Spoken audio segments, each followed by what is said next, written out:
बिस्मिल्लाहिर्रहमानिर्रहीम नहमदुहु व नुसल्ली अला मुहम्मद रसूलुल्लाह करीम। ये प्रॉब्लम कन्वर्जेंसी की है। Convergence of infinite series. Test the convergence of following series sigma n is equal to 1 to infinity bracket में है square root n square plus 1 minus n। ये यहाँ पर एक इनफाइनाइट सीरीज़ दे रखी है और जिसका n टर्म ये ब्रैकेट में स्क्वायर ब्रैकेट में है। n की वैल्यू जब यहाँ पर 1 रखेंगे तो हमें सीरीज़ का फर्स्ट टर्म मिलेगा जिसको हम लोग u1 कहते हैं। जब हम इसमें n बराबर 2 रखेंगे तो हमें सेकंड टर्म मिलेगा जिसे u2 बोलते हैं। इसी तरीके से हम 3 रखेंगे तो थर्ड टर्म मिलेगा।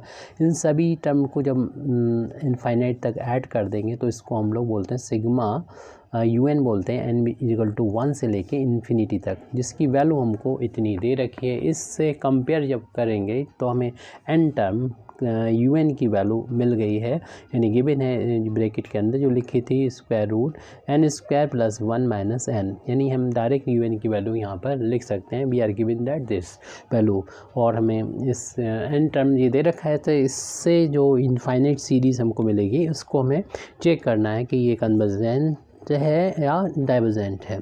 कन्वर्जेंट या डाइवर्जेंट चेक करने के लिए कई टेस्ट हैं तो उनको हम लोग अप्लाई करते हैं। तो इसमें सबसे पहले तो हम क्या करेंगे कि इस वाले टर्म में से इस तरीके की जैसी भी प्रॉब्लम हो उसमें देखते हैं कि इस वाले टर्म में जो मैक्सिमम पावर हो यानी n स्क्वायर है तो n स्क्वायर इन दोनों टर्म में से बाहर ले लेते हैं। यानी यहाँ पर था ये n स्क्वायर बाहर निकल गया तो 1 आ गया, यहाँ पर नहीं है तो अपान में चला जाएगा n स्क्वायर और ये माइनस का n जैसा था वैसे लिखें। ब्रैकेट लगाएं या ना लगाएं तो वो कोई फ़र्क नहीं पड़ता। वहाँ तो इसलिए लगा हुआ था कि सिग्मा इससे पहले था, अगर यहाँ नहीं लगा होता सिग्मा सीरीज़ पे अप्लाई होता जबकि सिग्मा टोटल पर लग रहा है इसलिए सिग्मा वहाँ पर ब्रैकेट था।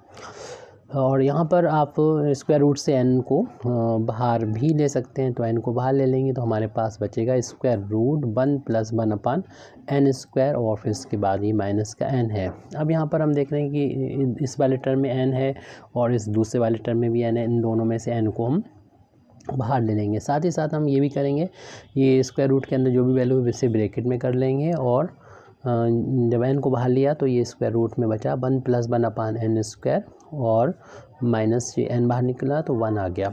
ये un की वैल्यू चल रही है। पहले तो un को हम लोग सॉल्व करेंगे और यहाँ पर हम कंपैरिजन टेस्ट का यूज़ करना चाह रहे हैं। ऐसी प्रॉब्लम जो भी होती है या कोई भी सर्ट हो यानी यहाँ पर ये स्क्वायर रूट हो या क्यूब रूट हो फोर्थ रूट हो, ऐसी प्रॉब्लम जैसी भी नज़र आए आपको तो आप कंपैरिजन टेस्ट का यूज़ करते हैं। कैसे वो हम लोग देख देते हैं। कंपैरिजन टेस्ट में एक दूसरी सीरीज़ का भी लेते हैं जिसका एन टर्म मान लेते हैं। जिस तरीके से हमें इस बार गिवन सीरीज़ का एन टर्म un से लिखा हुआ है तो कैसे लिखते हैं उसको, उससे पहले हमें इसको स्क्वायर रूट को हटाना होगा।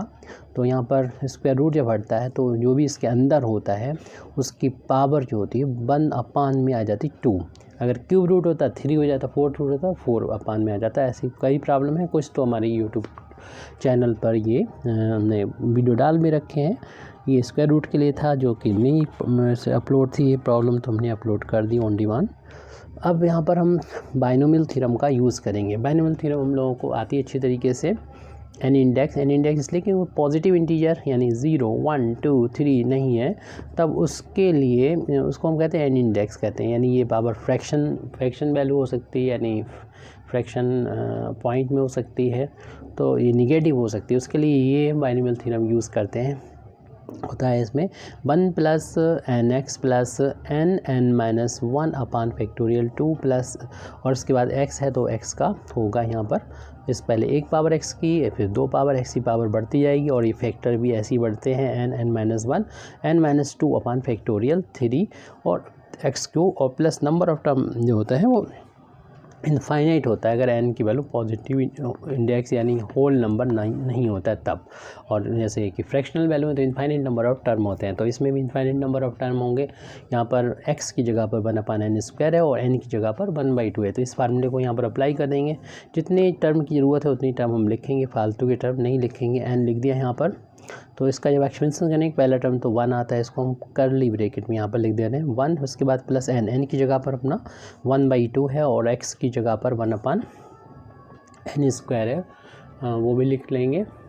उसके बाद हम ये इस वाले टर्म को लिखेंगे, ये तो ये वाला टर्म हो गया। एन की जगह 1/2 n-1 अपान फैक्टोरियल 2, फिर एक्स स्क्वायर, एक्स का मतलब है 1/n²। यहाँ पर कंपेरिजन कर लिया जाएगा इससे, एक्स की जगह पर 1/n² है, उसका स्क्वायर करना है, एक्स का स्क्वायर। फिर आगे की टर्म हम नहीं लिखेंगे, प्लस एंड सो ऑन छोड़ देंगे और ब्रैकेट क्लोज कर देंगे, क्योंकि हमारे पास ये -1 है वो लिख लेंगे, और ब्रैकेट ओपन करने में +1 -1 ये कैंसिल हो जाएगा। जो बचेगा उसमें से अपान में जो देखेंगे, पहले से सॉल्व कर लेते हैं। un = n और 1/2 n², 1 × 1 1 हो गया, 1/2 n² प्लस इसको आप मर्जी है अपनी सॉल्व करें या ना करें।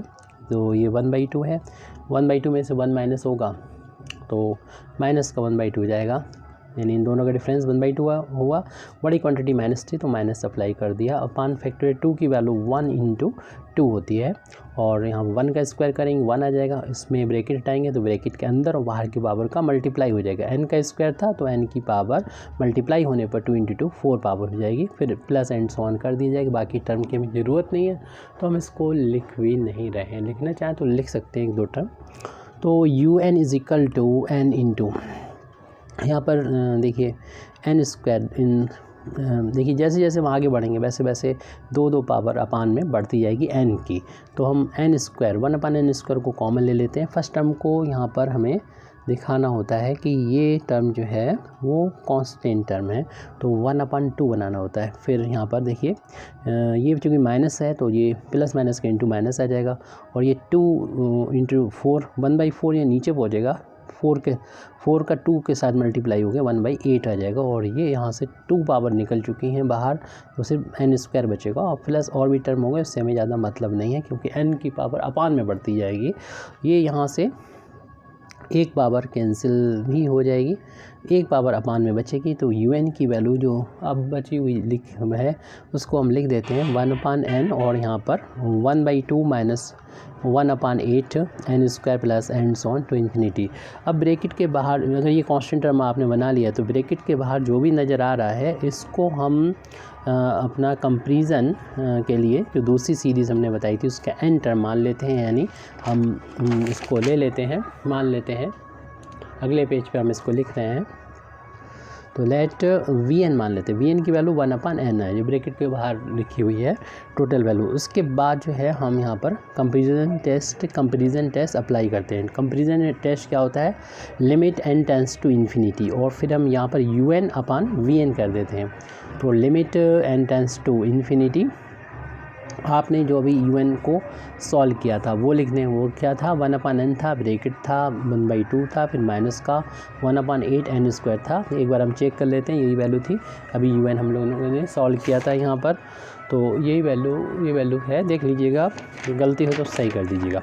और यहाँ vn की वैल्यू 1/n है, तो ये 1/n से 1/n कैंसिल हो जाएगा। अब हमारे पास जो भी बचेगा उसमें हमें लिमिट लगाना होगा, limit n tends to infinity, यानी 1/2 - 1/8 into n² plus and so on to infinity. आप क्या करें, हम लिमिट हटा दें और जहाँ पर भी n नज़र आए वहाँ पर आप इन्फिनिटी रख देंगे, तो 1/2 - 1/8 इंटू इन्फिनिटी, और इन्फिनिटी का हो जाएगा यहाँ पर स्क्वायर। और हम लोग जानते हैं अपान में अगर इन्फिनिटी का स्क्वायर जो होता है इन्फिनिटी होता है, इन्फिनिटी का क्यूब भी इन्फिनिटी होता है, इन्फिनिटी कितनी भी पावर करें वो इन्फिनिटी आएगा। और यहाँ पर हम लोग जानते हैं 0 नहीं होना चाहिए, इन्फिनिटी यानी 8 इंटू इन्फिनिटी हो जाएगा, और इन्फिनिटी का अगर हम 8 में मल्टीप्लाई करेंगे तो ये भी हो जाएगा इन्फिनिटी। और 1/इन्फिनिटी की जो वैल्यू होती है वो आपको मालूम है 0 के बराबर होती है। ना सिर्फ ये टर्म, बाकी के भी ऐसे ही टर्म होंगे, सारे टर्म जो होंगे वो 0 हो जाएंगे, सिर्फ हमारे पास 1/2 बचेगा। यानी हमारी जो लिमिट निकली है n tends to infinity un/vn की जो वैल्यू मिली है हमें 1/2 मिली है। बस ये वैल्यू जो होना चाहिए वो कैसी होनी चाहिए, इसको हम लिख दे रहे हैं, विच इज़ कैसी वैल्यू है जो हमें ज़रूरत है कंपेरिजन टेस्ट के लिए। कंपेरिजन टेस्ट तभी अप्लीकेबल होगा जब ये वैल्यू जो होती है वो कैसी हो, विच इज़ ये होना चाहिए नॉन ज़ीरो, यानी ये तो ज़ीरो नहीं होना चाहिए। दूसरी चीज़ है इनफाइनाइट नहीं होनी चाहिए, यानी ये वैल्यू हम देख रहे हैं कि फाइनाइट है, यानी इनफाइनाइट, आपको मालूम है इनफाइनाइट अभी यूज़ किया था इन्फिनिटी, ये नहीं होना चाहिए। और साथ ही साथ ज़ीरो भी नहीं होना चाहिए। अगर ऐसा ऐसा नहीं है, और ऐसा नहीं है यहाँ पर। ये नॉन ज़ीरो, ना तो ज़ीरो है ना ही इनफाइनाइट है, तो नॉन ज़ीरो एक फाइनाइट क्वांटिटी, ऐसे केस में हम कंपैरिजन टेस्ट को अप्लाई कर सकते हैं। तो हम कह सकते हैं कि जो कंपैरिजन टेस्ट में ये होता है, जो नेचर होता है सिग्मा वी एन का, वही नेचर होता है सिग्मा यू एन का। अगर ये कंपैरिजन टेस्ट अप्लाई होता है तो हम कह सकते हैं, और हम बता देते हैं कि सिग्मा वी एन क्या है। आपको मालूम है वी एन आपने क्या चुना था, ऊपर वी एन 1/n को चुना था, और ये 1/n बहुत ही जानी पहचानी एक सीरीज़ होती है। अगर हम इसका फर्स्ट टर्म लिखें तो 1/1, अगर n बराबर 2 रखेंगे 1/2, और 3 रखेंगे तो 1/3, अगर 4 लिखेंगे तो 1/4 मिलेगा, इस प्लस एंड सो ऑन। ये सीरीज़ बहुत अच्छी तरीके से हर कोई जानता है कि डाइवर्जेंस सीरीज़ है, क्योंकि इसमें इसको प्रूव नहीं करना है, हम लोगों को पता होना चाहिए।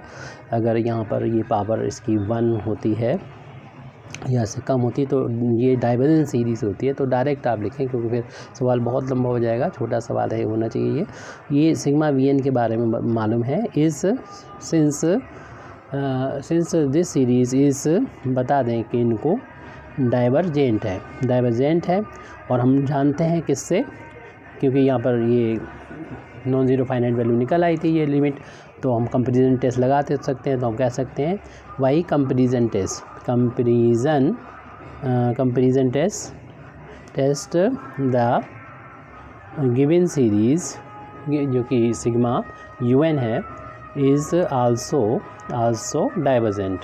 वो सीरीज़ जो होगी वो डाइवर्जेंट होगी, क्योंकि एक ही नेचर की होती है। अगर आपकी ये V N series, sigma V N series divergent है, तो सिग्मा यू एन सीरीज़ भी डाइवर्जेंट होगी। यानी जो गिवन सीरीज़ है ये वाली सीरीज़, जिसे सिग्मा यू एन से डिनोट किया गया है, ये डाइवर्जेंट सीरीज़ है। Thank you very much Indeed for listening me. व आखिर दावाना अल्हम्दुलिल्लाहि रब्बिल आलमीन।